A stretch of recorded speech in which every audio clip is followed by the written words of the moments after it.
Aku kasih kurin kok nanti kau ini. 2 hari sebelum itu Pak ada orang mampir, kebetulan kasih kawan dikit Pak. Iya, sama pakai sabu kok. Setelah 10 hari habis lebaran dia pulang. Dari HP itu ada rekaman dia berteleponan dengan seorang lelaki, Bu. Sedangkan aku susah payah di sini berjuang untuk kehidupan, Bu. Aku merasa dihianati, Bu. Joko, selama ini aku nyari makan sendiri. Jadi Mbak Ren ini kerja apa? Saya jadi tukang urut, Bu. Tukang urut. Iya, Diikat dalam posisi tidak pakai baju sama sekali? Pakai pakaian, Bu. Pakaian itu terobek-robek karena saya itu udah hilap betul, Bu. Makanya saya sangat menyesali perbuatan saya itu. nah terus dari itu dia masih marah terus, mukulin aku terus, Bu. Nggak kehitung lagi mungkin? Nggak kehitung lagi. Terus habis itu ada minyak tanah tuh disiram ke saya.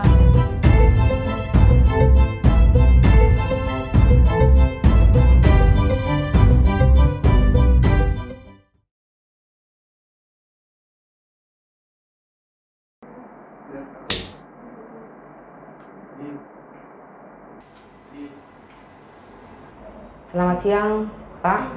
Siang, Bu. Siapa namanya, Pak? Andi. Andi. Andin, Bu. Andin. Oke. Pak Andin, coba tolong ceritakan ke kami bagaimana kisah itu bisa bermula dari versinya Pak Andin. Waktu itu kan, Bu, sebelum puasa istri saya pamitan pulang. Nah, setelah pulang, selama pulang di Lampung, saya telepon nggak pernah mau angkat, Bu. Setelah 10 hari habis lebaran dia pulang. Dari HP itu ada rekaman dia berteleponan dengan seorang lelaki, Bu. Nah, dalam teleponan itu sudah membicarakan tentang mesum, Bu. Sering berbuat mesum mereka, Bu.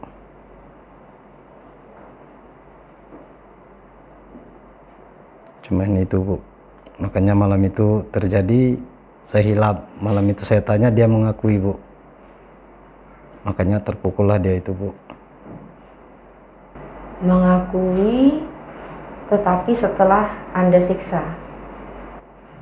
Sebelumnya, Bu. Sebelum apa? Sebelum saya tanya, saya minta dia jujur, dia menjawab jujur, Bu. Tapi Anda menyiksa korban, kan? Ya, Bu, saya pukul. Pukul apanya aja? Pipinya, Bu.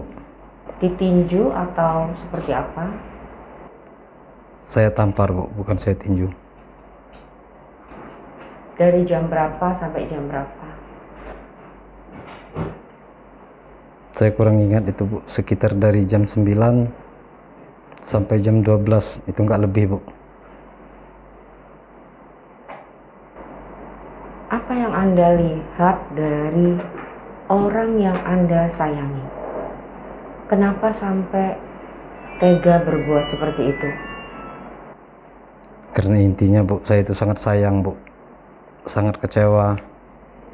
Sedangkan aku susah payah di sini berjuang untuk kehidupan, Bu. Aku merasa dihianati, Bu. Makanya aku sangat menyesal saat ini, Bu. Apa betul korban itu istri Siri? Kapan Anda menikahi dia? Kurang lebih 6 tahun yang lewat, Bu. Betul istri Siri? Betul, Bu. Istri pertama Anda? Saya cerai. Tetapi pernikahan kemudian berlangsung secara siri, begitu? Atau Iya, Bu. bagaimana? Iya, Bu, seperti itulah. Kenapa siri? Kenapa nggak nikah KUA? Kami orang Dan desa, catatan Bu. negeri dan catatan sipil, catatan pengadilan menurut negara. Kami sudah menikah, Bu.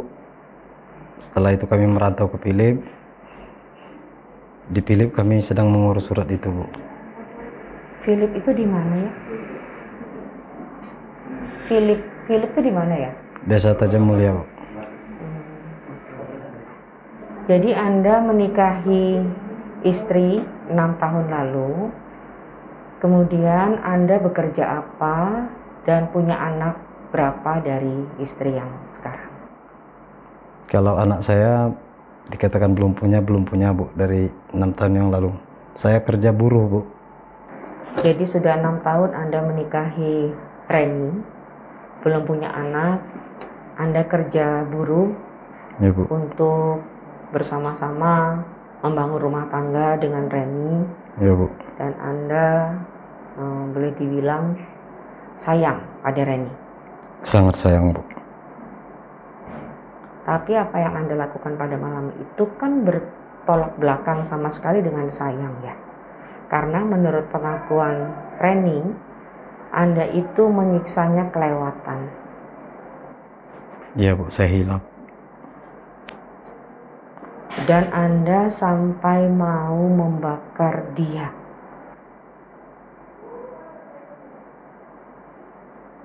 Itu tidak benar Bu. Hasil visumnya ada semua. Anda siksa sampai subuh. Enggak benar Bu. Saya lepas talinya, saya suruh dia mandi, habis itu dia lari Bu. Itulah kronologi sebenarnya Bu. Sampai pagi saya sama anak saya mencari dia Bu. Jadi Anda ikat.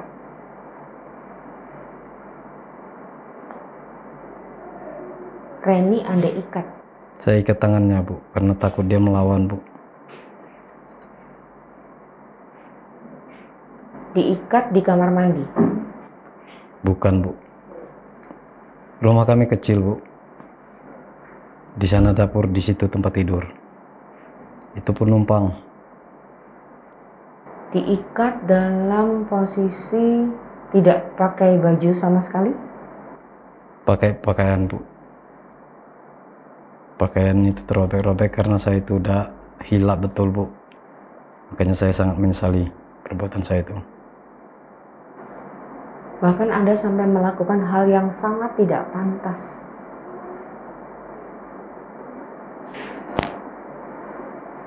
Yang saya nyebutnya di sini aja nggak tega. Anda tahu yang saya maksudkan? Ada hasil visumnya.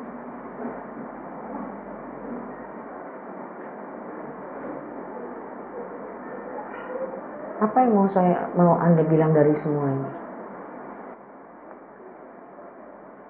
Saya hilap Bu, saya menyesal. Anda pakai sabu ya? Ya, Dapat dari mana? dikasih kawan 2 hari sebelumnya Bu. Sedemikian mudah ya dapat sabu?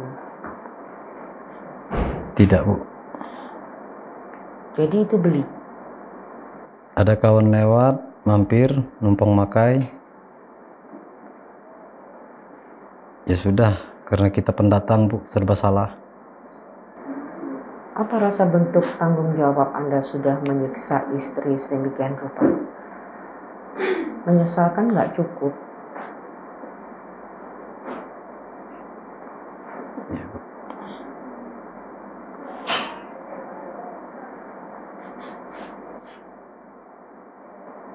Kenapa Anda juga dengan penuh percaya diri bilang kemarin pada rilis Kapolres, silakan tembak mati kalau Anda melakukan semua kekerasan yang Anda sebut?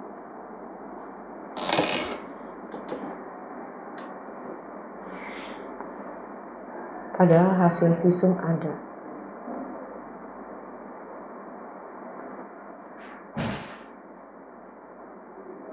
Itu sebenarnya begini Bu ya. Untuk masalah olekan cabai itu enggak saya masukkan Bu. Dari logika aja Bu, kalau itu dimasukin mungkin mati manusia Bu. Cuman karena ruangan kami di mana kami makan, disitulah tempat tidur. Malam itu memang terlihat itu Bu, makanya saya takut-takuti. Jadi yang terlihat itulah kemudian yang Anda lakukan. Benda itulah yang Anda lakukan, yang Anda masukkan. Sebenarnya jari Bu, Saya itu saking keselnya Bu, saya cakar pakai jari. Sebenarnya itulah yang terjadi Bu. Berarti korban dalam posisi tidak pakai celana dalam atau gimana? Betul Bu. Berarti Anda menelanjangi dia. Saya tarik-tarik pakaiannya itu Bu, makanya sampai compang-camping itu Bu.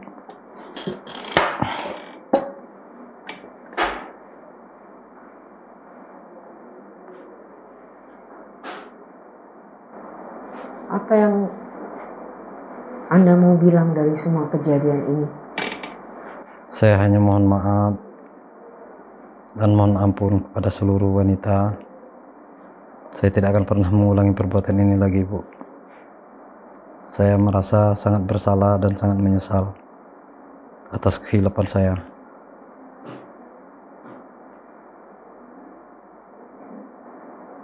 Tahu Anda seorang pecundang? Iya Bu, tahu.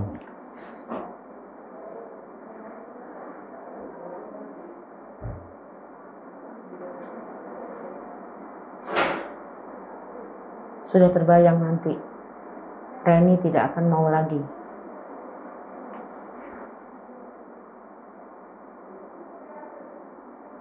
Itu salah saya Bu.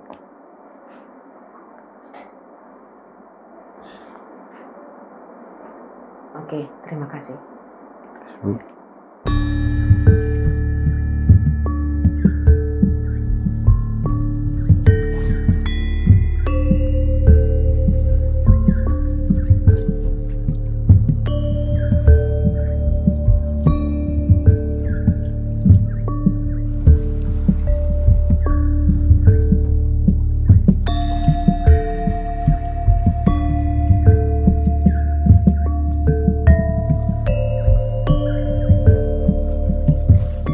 Mbak Reni, Iya, saya turut betul-betul sedih ya iya, melihat Anda tuh disiksa demikian rupa ya. iya Bu. Bisa cerita Mbak Reni, mohon maaf ini agak ngulang-ngulang ya. Iya, iya. Gimana itu bisa kejadian ini bermula? Tadi saya udah wawancara suaminya Mbak Reni, dia nggak ngaku bahwa sudah menyiksa sedemikian rupa, cuma nampar katanya seperti itu. Karena dia cemburu, Mbak Reni katanya ada affair, ada selingkuh dengan orang ketika dia dengan pria lain ketika dia sedang nggak ada di dekat Mbak Reni. Itu kata dia. Dan dia menyesal, dia bilang dia pengen ditemuin dengan Mbak Reni. Kalau dari cerita Mbak Reni gimana ceritanya Mbak? Bisa kayak gini? Ini dari awal semula ya Bu, saya cerita ya. Saya itu sudah selama 6 tahun belum pernah merasakan kesenangan atau kebahagiaan dengan dia Bu. Saya selalu dibikin kayak dipacalin gitu ya. Nah, dipacalin itu istilahnya dia tuh nggak tahu menau apa istri saya tuh makan atau enggak gitu kan. Pokoknya dia tuh taunya istri saya bisa mencari sendiri, taunya dia bisa mencari gitu kan. Nah, kapan dia dapat penghasilan sendiri itu Bu, nggak tahu menau apakah dikasihin istri apa enggak gitu kan. Ya dia tuh istilahnya atau dia tuh sengaja atau enggak saya juga nggak tahu kan. Terus saya tuh ngomong, sebenarnya kamu tuh mikirin aku apa enggak, kataku kan. Kok kamu tuh nggak kasihan aku gitu kan. Ibarat kamu mau mandi, mau missing, ibarat aku yang ngambilin air setiap hari sampai sekian tahunnya. Badan saya udah nggak kuat, bukan hanya nyiksa batin saya kamu tuh, jiwa ragaku juga kamu siksa.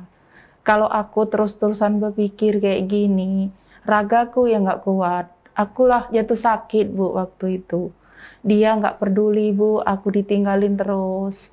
Sampai tetangga itu sering nelpon, dia ngomong, belum mau mati kamu tuh, sudah nyusahin orang katanya. Apa nggak tahu saya ini lagi sibuk. Saya bilang, kamu tuh sibuk apa? Gimana lah saya kalau mati aku di rumah ini, kamu nggak akan tahu, saya bilang. Nah, jadi saya bilang, Bu, sama suamiku, kalau kamu nggak istilahnya kalau kayak gini terus aku tuh nggak tahan sama kamu, saya bilang kan. Pikirin aku anak mau sekolah, pokoknya istilahnya kebutuhan dalam rumah itu, Bu, dia nggak tahu menau. Dia neman ngirim anaknya, Bu, di Lampung tanpa sepengetahuan saya. Yang ngomong malah orang lain. Gitu kan. Sakit kan, Bu. Itu kan mencari sama-sama dengan saya, Bu, termasuk. Seharusnya kalau dia mau ngirim anaknya itu kan harus ngomong dengan saya kan. Nah, soalnya sebab saya iri dengki, Bu. Kenapalah hanya anak dia, saya itu kan istri. Seharusnya saya juga dibahagiain. Kalau dia masalahnya mau ngirim anaknya sih nggak jadi soal, Bu, saya. Cuman ngomong maksud saya nih.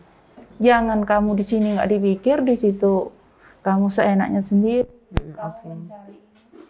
Saya bilang, kamu dengan selembar baju belum pernah milik saya selama kita nikah. Saya nuntut, Bu, memang dengan dia. Saya ngomong, tapi saya nggak ngelapor ke sana ke sini, enggak. Gitu. Selama ini aku nyari makan sendiri. Jadi Mbak Ren ini kerja apa? Saya jadi tukang urut, Bu. Tukang urut. Iya. Saya jadi tukang urut, Bu. Saya ada kepacaan. Bisa kepacaan. dapat berapa penghasilan? Atau Nggak mesti, Bu. Mesti tergantung orang manggil. Iya, nggak mesti. Sekali Ya, urut kalau dapat berapa? ya kalau memang ada rezeki kita, Bu, itu kadang-kadang 150 dapat, 200 dapat, Bu, dalam sehari itu. Kalau memang rezeki kita, kan orang itu ngasih nggak sama, Bu. Ya, Kan bergantung kita juga kemampuan. nggak minta, kan. Oke, jadi Mbak Reni ini cari nafkah sendiri, boleh dibilang dengan jadi tukang urut. Iya. Dan kemudian suami kerja apa? Serabutan tadi ya katanya. Iya, serabutan kayak gitulah, Bu. Kayak gitulah kerjanya, Bu. Oke, terus Mbak Reni menuntut kenapa suami tidak berlaku adil. Iya, seperti itu. pokoknya. Oke, terus jadi seringkali ada pertengkaran semacam itu. Iya, pokoknya aku bukan ngajak dia bertengkar, Bu. Aku hanya ngomong dengan dia, menuntut istilahnya kan. Oke, terus? Ya, nuntut. Apa jawabannya? Ya diam aja sih, Bu, cuek-cuek aja kayak gitu orangnya. Cuek-cuek aja, nggak namanya saya tuh ibaratnya apa tuh nggak pernah didengerin. Sampai saya sakit, Bu, saya ke rumah sakit Setrio, itu saya berobat dengan uang saya sendiri, Bu. Dia nggak peduli. Iya. Oke. Nah, terus itu sepanjang 6 tahun pernikahan, ya itu kan boleh dibilang sama-sama pernikahan kedua ya. Seperti itu. Mbak Reni ketika ketemu dia bawa anak 2 ya. Pertama bawa anak 2. Terus anak saya yang laki itu sering dianiaya dengan dia. Terus saya pulangin itu pas saya mau ke Palembang, saya titipin itu dengan anak saya yang di Lampung. Saya bilang, "Nak, tolong adik ini antarkan ke rumah bapakmu." Kataku, karena keadaan mama seperti ini, mama mau merantau. Nah, dia juga berjanji kalau dia mau merantau ini katanya mau berubah. Enggak taunya di sini dunianya malah tambah amburadul, nggak berubah dianya, tambah menjadi. Menjadi itu dia pakai sabu. Iya. Udah dia berapa pakai lama? sabu. Selama di sini, Bu. Selama berapa lama itu selama di sini? Hampir di sini itu artinya di hampir 5 tahun. Yasin. Iya, di Philip itu. Di Philip itu. Saya kan tempatnya di Philip 4 tuh. Ya. Oke, jadi selama 5 tahun itu pakai sabu dan Mbak Reni seringkali mengalami kekerasan atau gimana? Ya dia tuh kalau mukul-mukul sih pernah, Bu, saya dipukul sekali ya. Selama saya di sini. Terus kalau dia ngamuk sering, Bu. Kalau dia ngamuk tuh sering buangin makanan ngamuk gitu. Itu artinya dia lagi kondisi nagih. Iya, sakau. Sakau. Ya. Sering buangin makanan, Bu, tuh ya. Makanan itu sering dihambur-hamburkan gitu. Kadang sampai makanan itu dikencingin dia. Itu pernah, Bu, dia terjadi seperti itu. Karena sakau. Iya. Karena sakau. Iya, karena tetangga saya tuh sangat tahu kan. Sampai tetangga-tetangga saya tuh ngomong, kalau udah nggak tahan lagi Ren tinggal lagi nggak kayak gitu katanya. Kenapa Mbak Reni nggak ninggalkan nggak saat ada itu guna juga? Pada ya. waktu sebelum kejadian malam itu. Ya karena saya cukup sabar, Bu. Saya mengulur waktu sampai kapan suamiku tuh mau sadar. Saya hanya memohon Yang Maha Kuasa, Bu. Kan Iya, mau berapa kali lagi Bu saya mau nikah kan? Kalau bisa inilah yang terakhir. Nah, saya hanya bisa memohon dengan Yang Maha Kuasa supaya disadarkan itu suamiku, Bu, kataku. Kayak gitu. Kalau dia lagi sakau memang seperti itu, Memang Bu. seperti itu. Iya, sering ngamuk. Sering ngamuk. Iya. Ya, oke. Nah, terus puncaknya terjadi pada malam itu. Iya. Atau gimana? Terjadinya malam itu, dia anakku tuh kan ada HP tuh ya. Nah, dia lagi ngecek HP. Nah, itu terdengar ada rekaman. Padahal saya tuh seteleponan aja dengan orang itu kan. Siapa? Nah, itu masih saudara Masih itu saudara. ya, masih saudara tapi jauh gitu, nah Bu. Nah, saya seteleponan di situ kan. Pas saya seteleponan, hanya seteleponan aja gitu. Memang seteleponan itu memang agak mesra Bu ya, panggilannya mama, ayah gitu. Tapi saya nggak lebih dari itu Bu. Bertemu dengan orangnya juga nggak pernah. Nah, jadi di saat itu dia pas buka HP itu ada rekaman itu saya lagi nelpon. Dia langsung memanas. Dia nanya, itu siapa nih? Selingkuhan kamu. Apa kamu pernah bersetubuhan dengan dia? Saya bilang enggak. Panggil Pak Kiai. Saya bilang saya berani disumpah Al-Quran. Dia enggak mau. Dia tuh maksa saya terus. Saya harus ngaku gitu. Ya saya terpaksa Bu, daripada oleh badan saya udah sakit semua kan.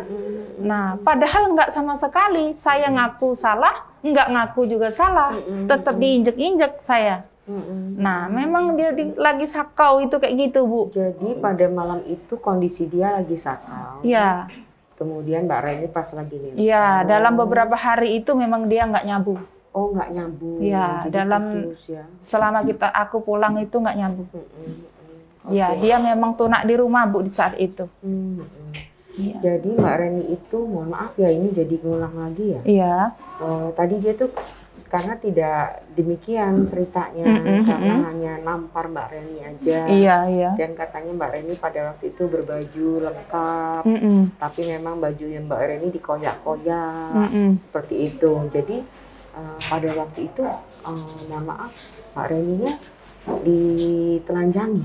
Atau gimana? Terutama dia ngamuk itu Bu, saya ditampar-tamparin ini udah, mungkin saya juga nggak ngaca, mungkin udah gosong semua, tapi udah memar saya itu Bu. Berlarilah saya ke tempat tetangga itu. Saya sembunyi di situ Bu ya sama anak saya. Terus dia tuh nyari-nyari tuh. Terus ketemu orang yang tempat saya sembunyi itu ngomong, ya bukain ada di sini dia.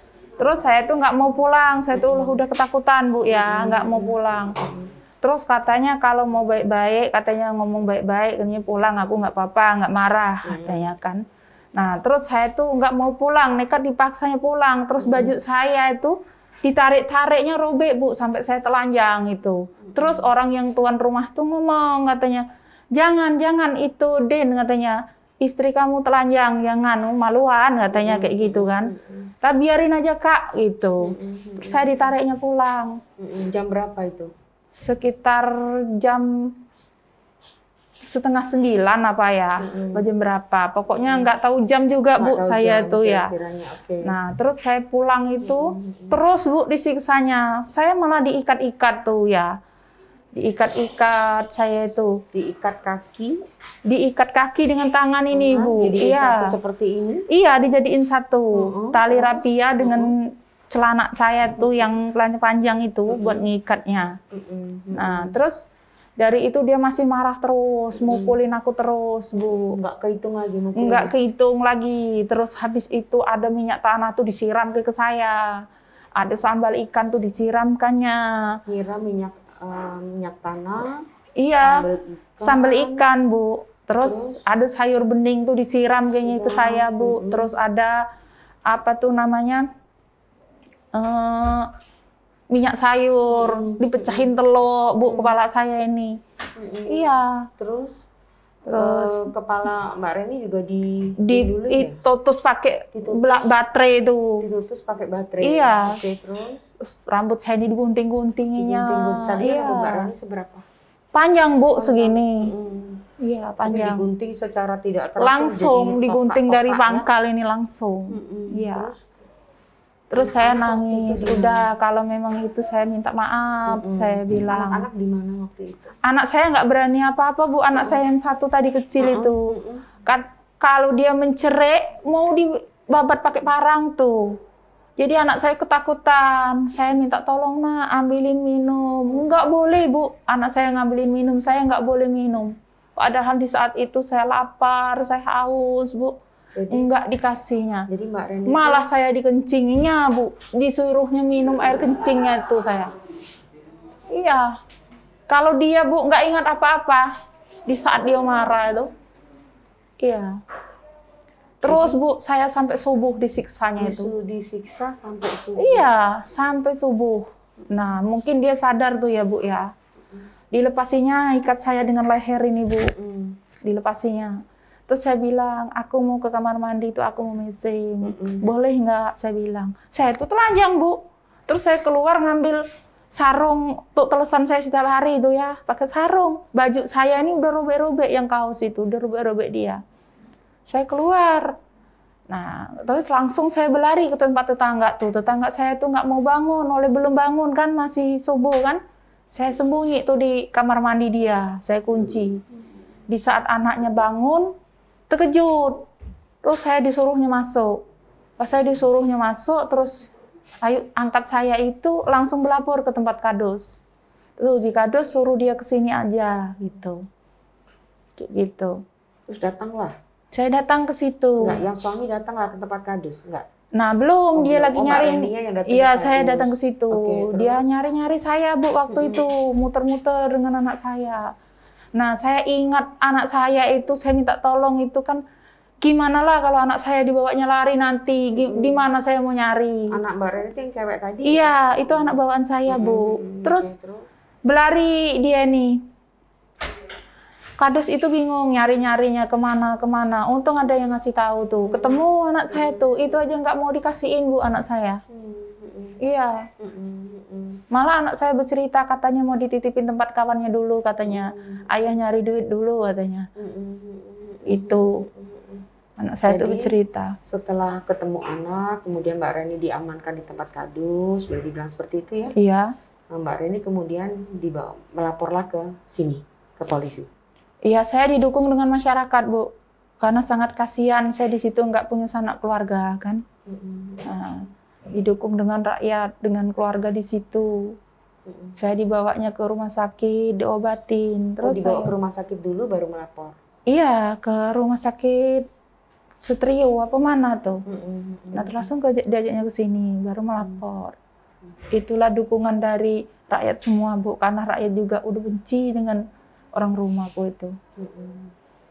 Dia pengen ketemu Mbak Reni tadi? Enggak, Bu. Saya nggak mau. Saya masih trauma. Saya nggak mau ketemu, Bu. Saya lihat aja tadi saya masuk. Saya, Bu, kalau ingat kayak orang gila saya, Bu.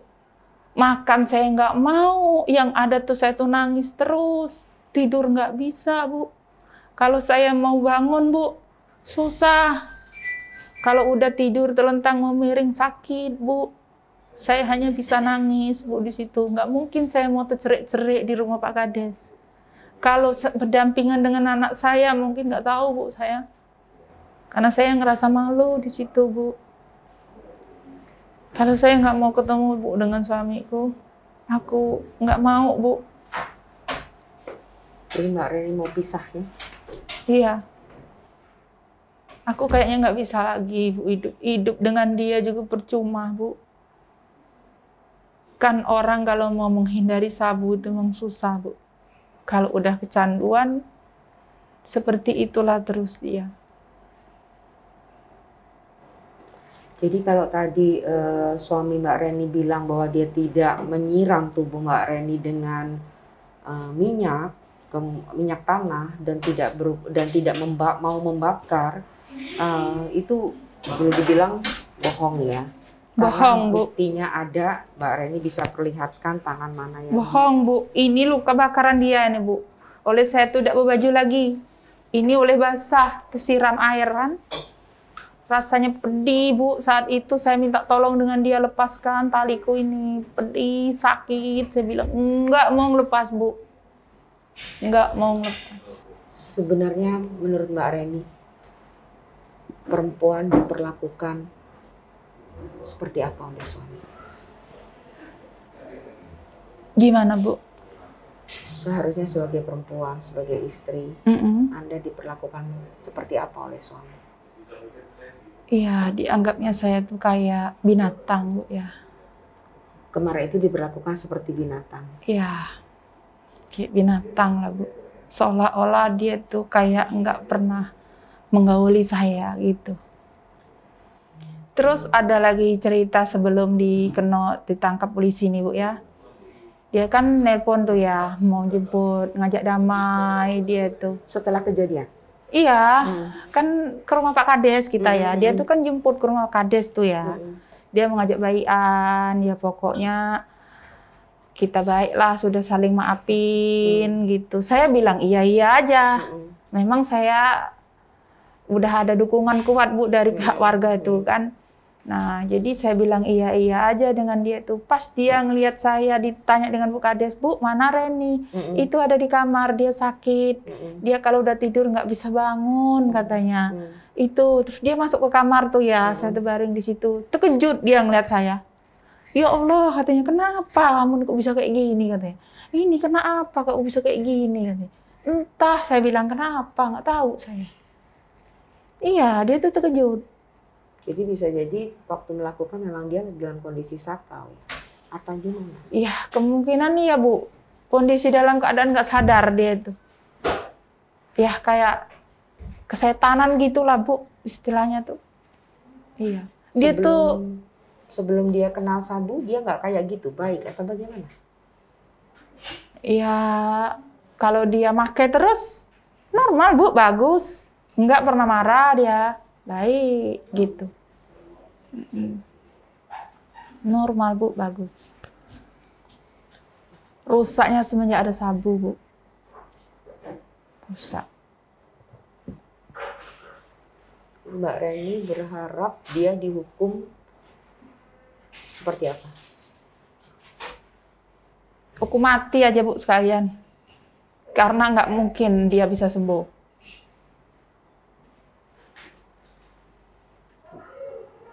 Karena saya sudah terlalu sakit, Bu. Termasuk sekian tahun aku udah cukup sabar. Bu, diperlakukan seperti itu. Udah cukup sabar. Ya.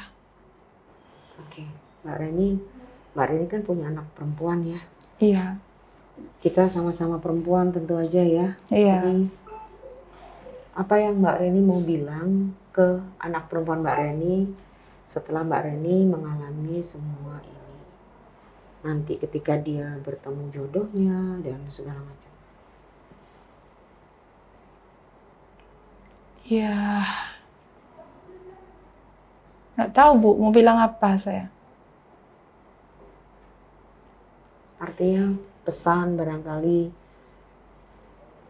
bertemu suami, mencari suami, jodoh yang... Oh, ibaratnya kalau saya bertemu jodoh lagi. Iya, enggak.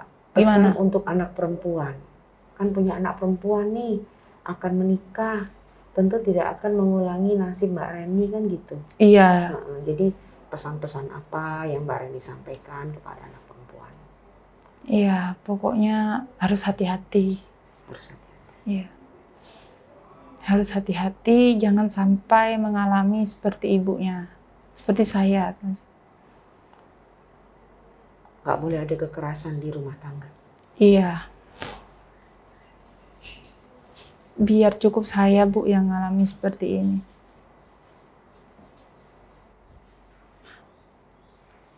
Pokoknya, Bu, saya minta tolong. Saya nggak mau bertemu dengan itu suamiku. Saya masih sangat trauma, Bu. Saya nggak bisa bertemu. Biarpun dia mau ketemu dengan saya, bilangin aja. Itu istri Bapak nggak mau ketemu, dia masih trauma. Nanti akan disampaikan oleh Pak Polisi. Dan Mbak Reni ingin dia dihukum seberat-beratnya. Iya. Kalau hukuman mati nggak bisa karena bukan pembunuh. Iya, dihukum seberat-beratnya, Bu, supaya dia sadar. Oke. Hari ini kan akan Dia melanjutkan. Ya. masukin olekan itu dalam kemaluan saya kan. Sekarang ini nggak saya berani nanyanya. sekarang ini saya tuh kan mengalami keputihan tuh. Ya. Mengalami keputihan saya Bu sekarang ini. Dan masih ya namanya di saat itu merasakan pedas Bu dan sakit. Memang ada cabenya malah. Ya kan itu bekas untuk merek cabai Bu. Bekas untuk saya masak.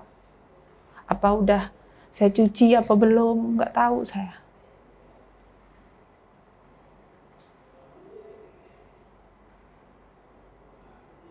Pokoknya saya minta dihukum yang paling lama Bu. Supaya dia sadar dan taubat beneran. Dan aku takut Bu. Yang saya takutkan ini dari pihak keluarga nanti dendam sama saya. Makanya saya ngomong dengan Pak Polisi, saya minta perlindungannya. Karena saya nggak punya siapa-siapa lagi.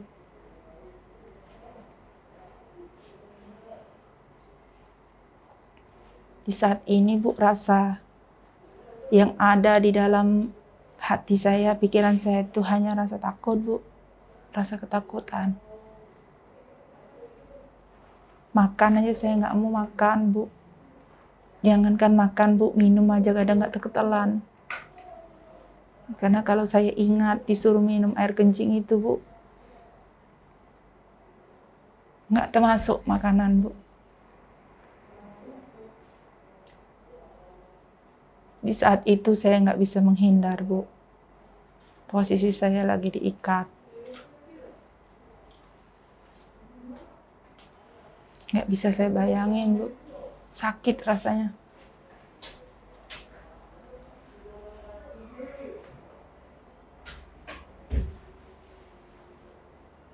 Saya nggak mau ketemu dengan dia Bu. Anak saya juga nggak mau bertemu.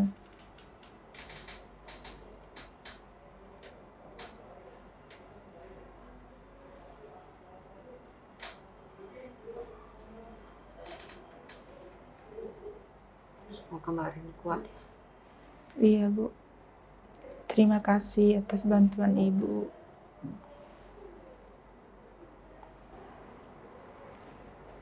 Kehidupan harus berlanjut, Pak Reni harus hati-hati lagi Iya Bu.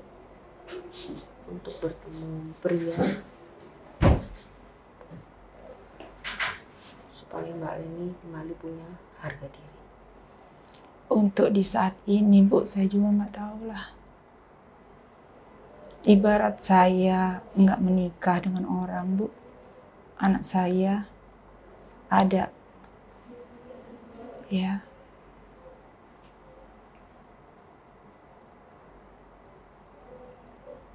Ibu saya masih ada.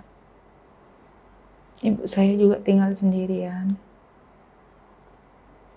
Mungkin di saat ini saya mau nenangin diri dulu, Bu.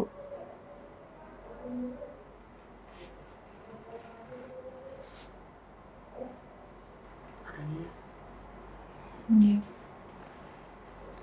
terima kasih banyak. Iya, Bu, sama-sama. Ini pelajaran berharga buat setiap perempuan yang menikah dan yang sudah menikah dan yang belum menikah. Kekerasan dalam rumah tangga dan juga bahkan kekerasan pada saat hubungan, relationship itu seringkali terjadi. Jadi bagaimana perempuan dan laki-laki bisa bersama-sama membangun hubungan yang sehat sehingga tidak akan pernah terjadi lagi kekerasan baik pada hubungan sebelum menikah dan juga pada pernikahan. Semoga Mbak Reni dikuatkan dan bisa melanjutkan kehidupannya kembali. Amin. Terima kasih.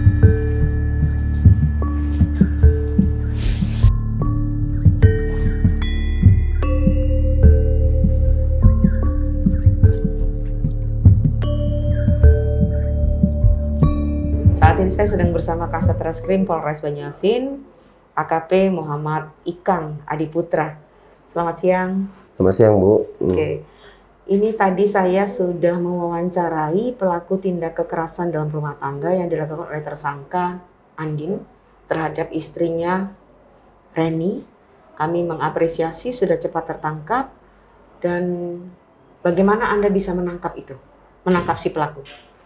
Baik, di mana pada hari Kamis kami mendapatkan informasi tentang keberadaan dari si pelaku tersebut dari masyarakat. Oleh karena itu pada siang itu saya memerintahkan Kanit Pidum saya dan beserta rekan-rekan Buser kita untuk melakukan penyelidikan terkait informasi tersebut.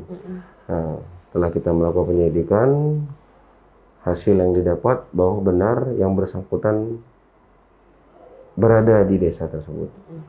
Yang mendapatkan informasi tersebut dan hasil penyelidikan kita benar. Setelah itu ya kita lakukan upaya paksa, yaitu adalah penggerebekan terhadap si pelaku tersebut. Nah, alhamdulillah kita temukan yang bersangkutan, dan kebetulan yang bersangkutan juga membawa pisau, senjata tajam. Pada saat itu memang sudah siap karena mereka bersembunyi di hutan sebelumnya. Bersembunyi di hutan, menunggang pisau. Ya karena ada perlawanan terpaksa kita lakukan tindakan tegas. Oke. Masalahnya stop sampai di sini dalam arti dia mengakui semua perbuatannya ataukah tidak? Karena berdasarkan wawancara saya tadi, apa yang dia sebutkan dan kemudian dengan cerita si istri itu nggak klop. Kalau dari polisi sendiri seperti apa? Ya kita masih melakukan penyidikan dan mengambil keterangan juga dari saksi-saksi dan juga berdasarkan hasil visum. Ya, berdasarkan hasil visum, ya kita mengumpulkan bukti-bukti sesuai dengan 184 KUHP. Ya kita harus minimal 5 alat bukti. Ya, alhamdulillah kita saat ini sudah mengumpulkan saksi yang mendengar pada saat kejadian dan juga keterangan dari si pelapor dan juga dari hasil visum. Ya, itu mungkin kita bisa lihat sendiri tadi ya keadaan dari si korban seperti apa. Seperti itu. Dan si istri bilang dia tidak mau ketemu lagi, sementara si suami ingin ketemu. Bagaimana polisi bisa memediasi hal ini? Ya kita melakukan tidak dimediasi nih. Tidak dimediasi. Ya kita kan melakukan proses penegakan hukum. Ya kita langsung memproses perkara tersebut dikarenakan ada laporan. Ya kita memproses perkara tersebut karena ini ancamannya di atas 5 tahun. Dan saya rasa ini bisa kita proses sesuai dengan SOP seperti itu. Oke, ancaman di atas 5 tahun dan tadi istri minta supaya dihukum seberat-beratnya. Bahkan dia menyebutkan minta dihukum mati, tapi kan nggak bisa ya. Ya, di mana perkara tersebut kita akan menggunakan pasal 351 KUHP ayat 2, penganiayaan yang mengakibatkan luka berat, yang mana ancamannya 5 tahun, dan atau juga kita gunakan pasal 338 KUHP dijuntukan 53 di mana itu adalah percobaan pembunuhan, ya, percobaan pembunuhan yang mana ancaman hukumannya itu 15 tahun. Dan juga kita terapkan walaupun yang bersangkutan sekarang adalah nikah siri, nanti kita akan kaji kembali, ya, kita akan guna undang-undang RI nomor 23 tentang penghapusan KDRT yang mana mengakibatkan penganiayaan yang mengakibatkan luka berat ini juga bisa diancam dengan ancaman pidana 10 tahun seperti itu. Oke. Dalam masa pandemi belakangan ini peristiwa-peristiwa KDRT jumlahnya meningkat nggak di Polres Banyuasin? Ya, berdasarkan laporan-laporan yang kita terima memang ada sedikit peningkatan. Ya, mungkin ini pengaruh kita sekarang banyak kerja di WFH ya, work from home seperti itu. Jadi kita mungkin ada dan juga mungkin faktor ekonomi bisa jadi seperti itu. Ya ini bisa adanya mungkin ada peningkatan tapi tidak signifikan ya, tidak signifikan namun ada peningkatan aja di wilayah Polres Banyuasin sendiri. Oke, semoga kita berharap tentu nggak akan terjadi hal seperti ini ya, Pak Kasat ya. Intinya kejadian-kejadian seperti ini kan mungkin karena adanya kita ketahui tadi dalam pengaruh narkoba. Ya mungkin itulah hal-hal yang sering kami hadapi juga terkait masalah penggunaan sabu sendiri. Memang banyak para pelaku-pelaku KDRT ataupun kekerasan-kekerasan yang dilakukan kepada perempuan dan anak itu semua rata-rata dalam pengaruh sabu seperti itu. Ini menjadi keprihatinan kita semua. Oke. Baik, terima kasih Pak Kasa sudah diterima wawancara saya. Semoga kondisinya bisa segera berlalu ya. Insya Allah Bu. Dan kita akan, yang pastinya pada kejadian ini kita akan melaksanakan memproses sesuai dengan prosedur dan juga kita akan melakukan penegakan hukum dengan yang seadil-adilnya. Ya, semoga juga bisa memberikan efek jerah bagi si pelaku dan juga masyarakat lainnya juga bisa melihat bahwa kita serius menangani perkara tersebut seperti itu. Oke, terima kasih. Baik. Assalamualaikum warahmatullahi wabarakatuh. Saya mendatangi Direktur Women Crisis Center Palembang, Ibu Yeni Izi. Ya, apa kabar Mbak? Baik. Jadi Ibu Yeni Izi ini, saya biasa manggilnya Yeni, adalah figur yang sangat expert di bidangnya pembelaan terhadap perempuan. Banyak sekali Yen kasus belakangan ini, apalagi sejak pandemi, KDRT. Ya, dalam sekira 2 minggu terakhir kita mendapati 2 peristiwa lumayan besar. Ada di Ogan Komering Ulu Timur, seorang guru TK yang kebetulan adalah single mother, disiram cukup parah oleh orang yang menyukai tapi kemudian cintanya ditolak. Dan kemudian ada lagi seorang istri yang disiksa sedemikian keji oleh suaminya. Saya kemarin mewawancarai dan saya nggak habis pikir kok bisa ada pria seperti itu di muka bumi. Nah Yen, gimana analisa Yeni atau pengalaman Yeni selama ini mendampingi perempuan-perempuan korban kekerasan? Ya, sebenarnya 2 kasus yang barusan Mbak Weni ceritakan tadi sebenarnya itu sedikit kasus yang sebenarnya terjadi ya di Provinsi Sumatera Selatan. Karena kita ketahui bahwa kekerasan terhadap perempuan itu seringkali tidak terungkap karena korban itu malu dan takut dipersalahkan atas kasus yang menimpa mereka. Sebenarnya. Jadi artinya jadi korban lagi? Betul. Jadi kasus yang tidak terungkap itu sebenarnya jauh lebih banyak, Mbak. Kebetulan ini karena kasusnya itu dicium oleh media, hukum oleh penegak media, hukum, sehingga kan terekspos ya. Yang tidak terekspos itu jauh lebih banyak sebenarnya. Nah, ini yang memprihatinkan. Bagaimana perlindungan bagi perempuan, terutama perempuan di dalam ranah personal ya, baik itu di dalam ranah perkawinan maupun di ranah hubungan pacaran, ini yang seringkali menjadi rentan terhadap kekerasan gitu. Tadi cinta ditolak, kemudian cuka parah bertindak, itu kan menyedihkan ya. Sangat. Apalagi kemudian yang diserangkan muka. Jadi kalau kamu nggak terima saya, tidak siapapun nanti yang akan menyukai kamu, maka dirusaklah mahkota kita sebagai wanita gitu ya. Muka, ya. Jadi ini namanya kekerasan berbasis gender terhadap perempuan. Jadi kemudian dimatikan ruang geraknya gitu agar dia kemudian tidak bisa tadi menata kehidupan berikutnya gitu. Karena tadi biasanya kalau seseorang dendam ya tadi karena ditolak pacarnya atau kemudian di dalam rumah tangga itu posisi suami terutama yang paling banyak menjadi pelaku ini merasa tidak dihormati atau dibantah gitu loh. Itu yang kemudian ada keinginan untuk menunjukkan kekuasaan dengan cara melakukan kekerasan. Nah, ini yang harus didik ulang sebenarnya, pola asuh harus diperbaiki. Bagaimana membangun atau mengajarkan mulai dari keluarga dari anak-anak itu kesetaraan antara perempuan dan laki-laki. Bagaimana sih membangun hubungan yang harmonis atau hubungan yang baik gitu loh. Jadi tidak ada relasi yang timpang antara perempuan dan laki-laki. Karena kekerasan terhadap perempuan itu karena biasanya ada relasi yang tidak sejajar atau betul, nggak selevel, nggak setara. Betul.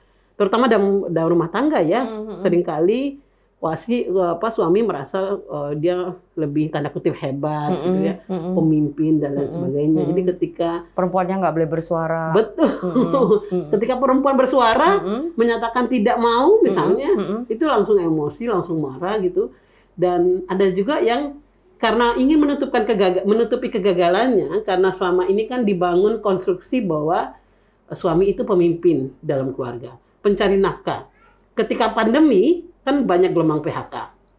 Ketika PHK terjadi, penghasilan menurun, diambil alih misalnya oleh istri untuk menutupi kebutuhan keluarga. Nah, seringkali ada rasa malu karena tidak dapat memenuhi kebutuhan keluarga.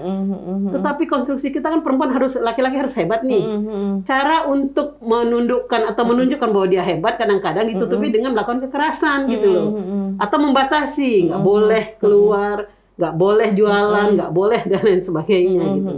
Nah, ini yang salah sebenarnya. Jadi budaya patriarki ini juga sangat menyumbang terjadi atau maraknya kekerasan terhadap perempuan yang ada di Provinsi Sumatera Selatan. Oke, jadi kalau tadi kan Yeni menyebutkan memang awalnya itu edukasinya, sosialisasi bagaimana supaya anak laki-laki boleh dibilang seperti itu ya, tidak melakukan kekerasan ketika dia nanti menikah. Ya. Apalagi anak tuh berkaca pada orang tua. Betul. Gitu kan ya. Jadi biasanya kan dia ini udah paling pakar soal ini. Kalau si ayah punya kebiasaan ngebukin bini, bisa jadi nanti anak laki-lakinya pun seperti itu juga. Dia akan mempelajari atau melihat apa yang dia di dalam keluarga itu, kemudian dia biasanya terapkan.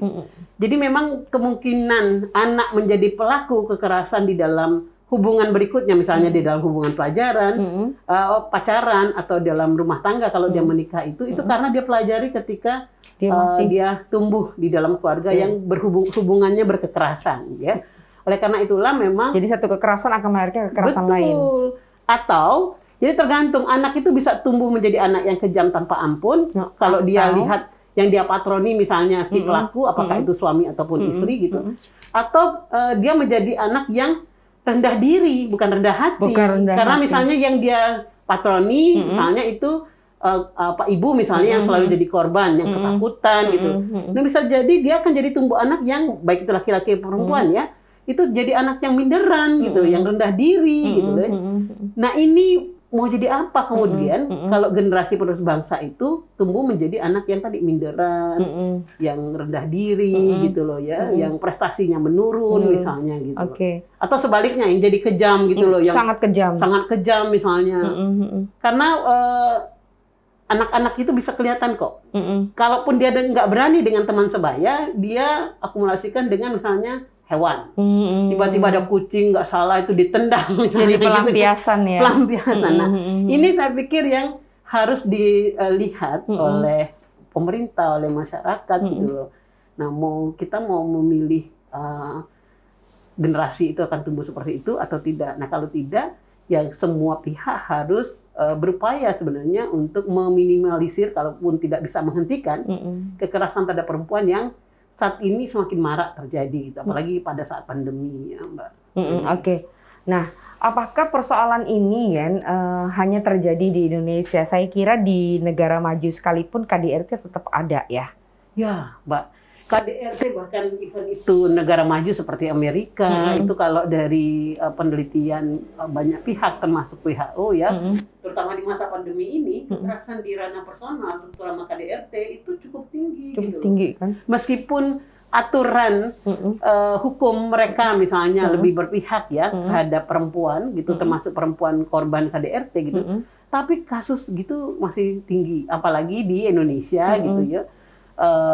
Aturan-aturannya juga masih belum setegak Amerika betul. Gitu ya. Meskipun sudah ada aturan misalnya undang-undang penghapusan kekerasan di rumah tangga. Tapi pada prakteknya, pada implementasinya gitu, seringkali juga aparat oknum ya, para penegak hukum tebang pilih siapa dulu yang berperkara ini gitu loh.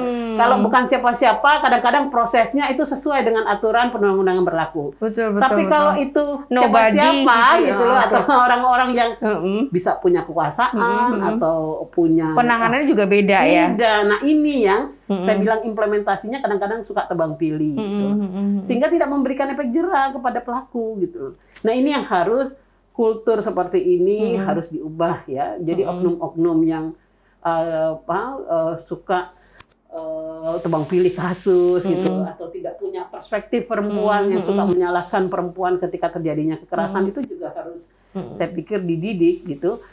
Karena tidak sedikit kasus kekerasan di rumah tangga itu enggan dilaporkan oleh korbannya karena seringkali ketika mau lapor itu justru disalahkan. Jadi korban lagi. Jadi korban ya. lagi. Mungkin kamu nggak ngurusin suamimu sih, misalnya. Itu stereotip buat perempuan. Betul. Ya kalau ada bapak perempuannya disalahin. Betul, Mbak. Kamu genit sih. Bener. Ya kan kayak kasus yang di Banyuasin kemarin ini kan dia dituduh berselingkuh. Seperti itu kan.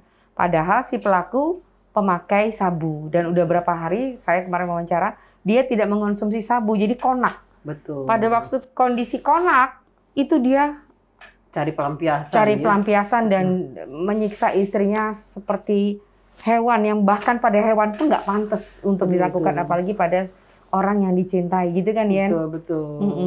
Nah, jadi itu kan kelihatan bahwa apalagi kekerasan di rumah tangga. Selama ini kan orang melihat tempat yang aman tuh rumah.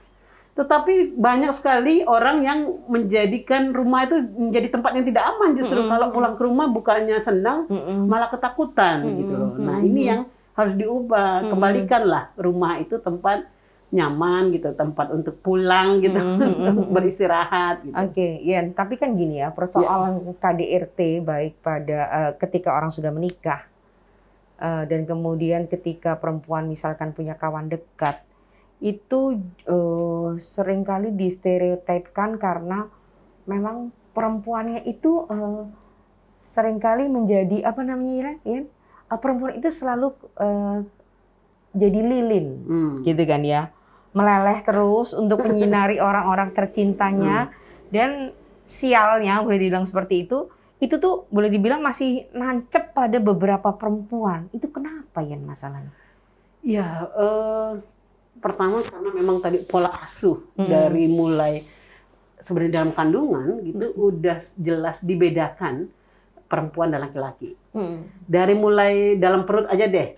Ketika di hasil USG itu anaknya laki-laki, itu seringkali bapak misalnya itu cara nepuk perut aja udah beda nih. Oh gitu.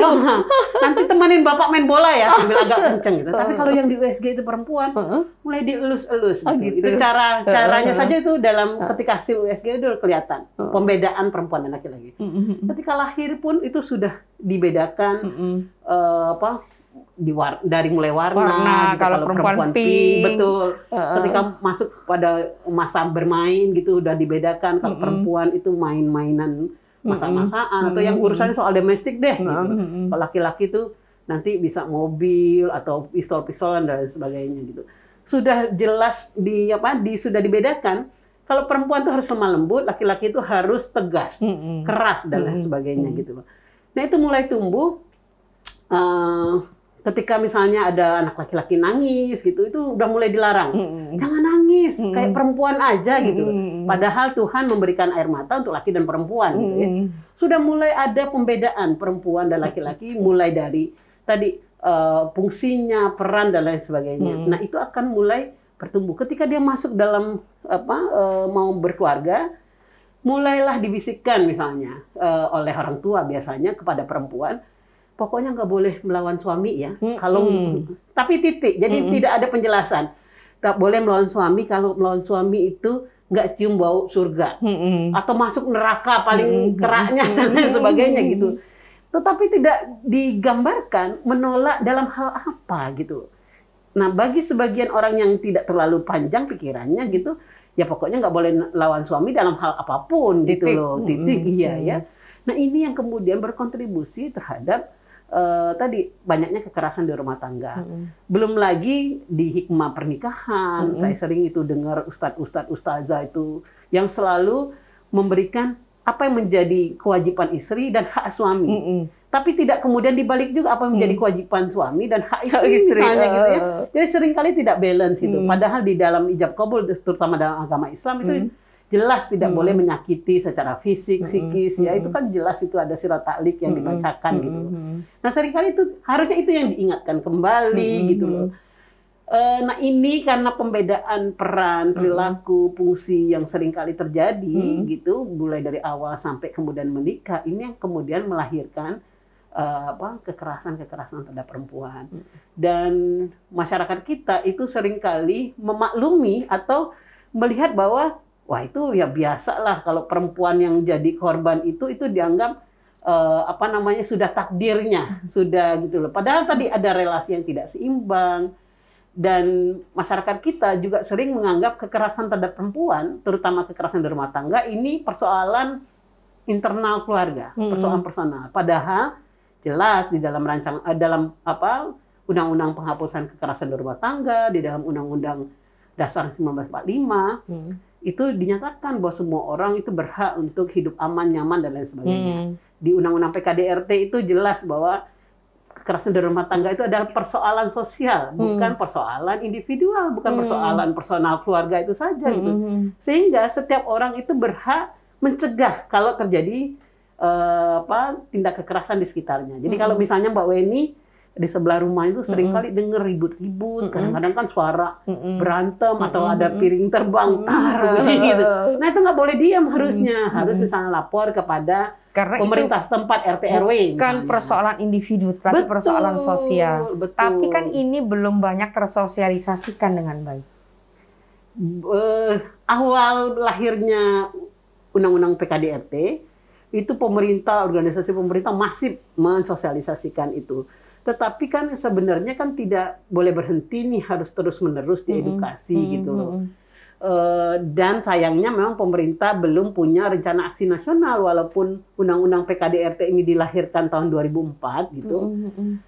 Baru sekarang ini Kementerian PMK ini ingin menggagas sebenarnya rancangan aksi nasional penghapusan KDRT. Nah harusnya kan harus dibikin memang.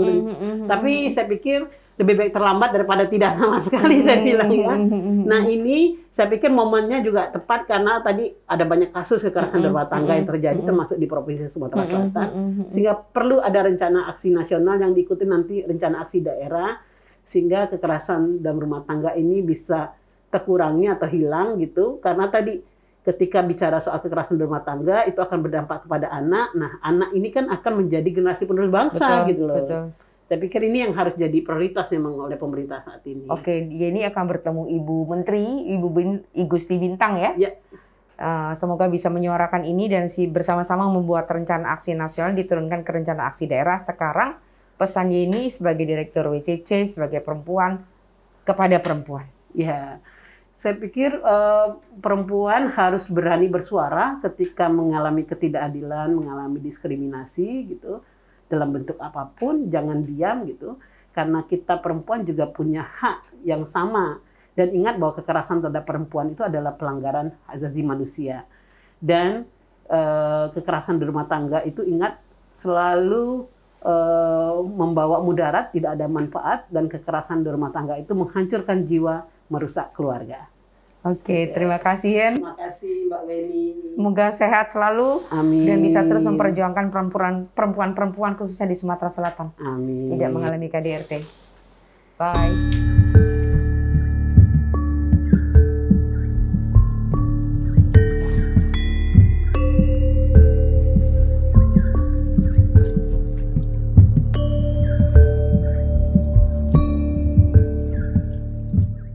Terima kasih sudah nonton. Jangan lupa like, subscribe, dan share ya.